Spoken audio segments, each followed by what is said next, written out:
আসসালামু আলাইকুম সবাইকে। আশা করি সবাই বেশ ভালো আছেন। সবাইকে মাহে রমজানের অনেক, অনেক শুভেচ্ছা এবং মোবারকবাদ।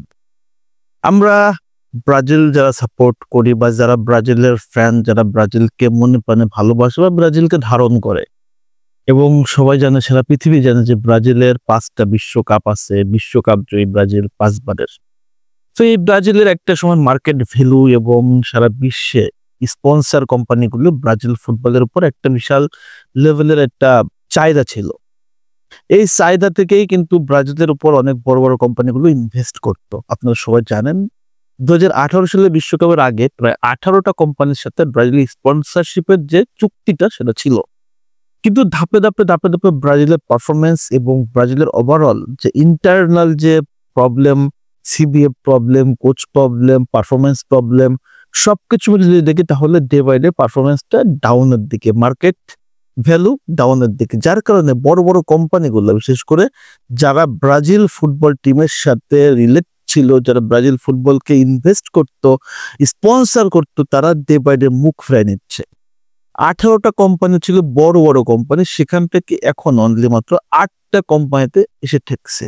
আর মাত্র ৮ টা কোম্পানি অবশিষ্ট আছে যারা ব্রাজিলকে স্পন্সর করে। চিন্তা করছেন কোন জায়গাটায় এসে আসলে ঠেকছে বর্তমান ব্রাজিলের মার্কেট ভ্যালু বা ব্রাজিলের ফুটবলের চাহিদাটা সারা বিশ্বের বড়, বড় কোম্পানির কাছে।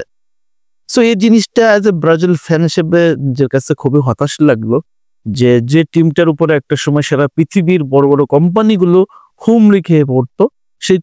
সেই টিমটা এখন আসলে স্পন্সর এর অনেকটাই ঘাটতি পড়ে গেছে। এটা শুধুমাত্র যে আসলে আ বলব না যে আসলে সিবিএ প্রবলেম, সেটা অবশ্যই ব্রাজিল ফুটবলারদেরও সমস্যা। ব্রাজিলের যে কোচ আসছে তাদের সমস্যা। ওভারঅল ব্রাজিল ফুটবল কাঠামোটা বর্তমানে এমন একটা জায়গায় চলে আসছে যেটা আল্টিমেটলি আমরা দেখতেছি যে ব্রাজিলের ফুটবলের ডাউনফলটা কন্টিনিউ। তবে এটা থেকে মুক্তি পাওয়ার জন্য অথবা সারা বিশ্বের মার্কেট ভ্যালুটাকে ব্রাজিলের বাড়ানোর জন্য, ব্রাজিল ফুটবলে অন্যান্য কোম্পানির ইনভেস্টটাকে বাড়ানোর জন্য এই মুহূর্তে সবচেয়ে গুরুত্বপূর্ণ যে কোনো একটা ট্রফি। যদি কোনো একটা ট্রফি জিততে পারে তাহলে ব্রাজিলের মার্কেট ভ্যালু আরো বেড়ে যাবে এবং যে কোম্পানিগুলো মুখ ফিরায় নিচ্ছে তারা কিন্তু আবার ব্রাজিল টিমের সাথে ইংগেজ হতে চাইবে। সো ব্রাজিলের সামনে এখন ট্রফি জয়ের সম্ভাবনা যদি দেখি তাহলে সামনের বিশ্বকাপ, ২৬ বিশ্বকাপ, এর আগে তো আর কোনো ট্রফি জয়ের সম্ভাবনা নাই। পাশাপাশি ২০২৮ সালে কোপা আমেরিকা আছে, সেটাতেও আসলে ব্রাজিলের ফোকাস করতে হবে। সো বিশ্বর মার্কেটে যদি ব্রাজিলকে তাদের অস্তিত্ব এবং সিবিএফ এ ইনভেস্ট নিয়ে আসতে হয়, নাম্বার ১ সিবিএফ এর শক্ত এবং ডিফারেন্ট পরিকল্পনা দরকার এবং ডেভেলপমেন্ট দরকার ব্রাজিল ফুটবল ডেভেলপমেন্টের কাজ।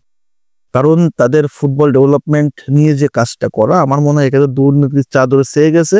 যার কারণে আল্টিমেটলি এই যে বড়, বড় মার্কেট কোম্পানিতে যারা আছে, যারা বর্তমান আর্জেন্টিনার দিকে, স্পেনের দিকে, জার্মানির দিকে ঝুঁকে যাচ্ছে, তারা ব্রাজিলের দিকে আসবে।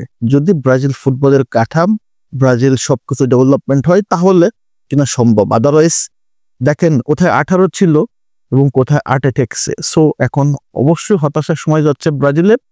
তবে আশা করি খুব শিগগিরই এই প্রবলেম কাটায় উঠবে ব্রাজিল। তবে একটা কথা আছে, অবাগা যেদিকে চাই সাগরও শুকিয়ে যায়। তো বর্তমান ব্রাজিলের অবস্থা তেমনই। সো ডিসঅ্যাপয়েন্টিং নিউজ অবশ্যই। সো এইটা নিয়ে আপনাদের আসলে মতামতটা কি? আদৌ কি ব্রাজিলের স্বর্ণযুগ ফেরত আসবে?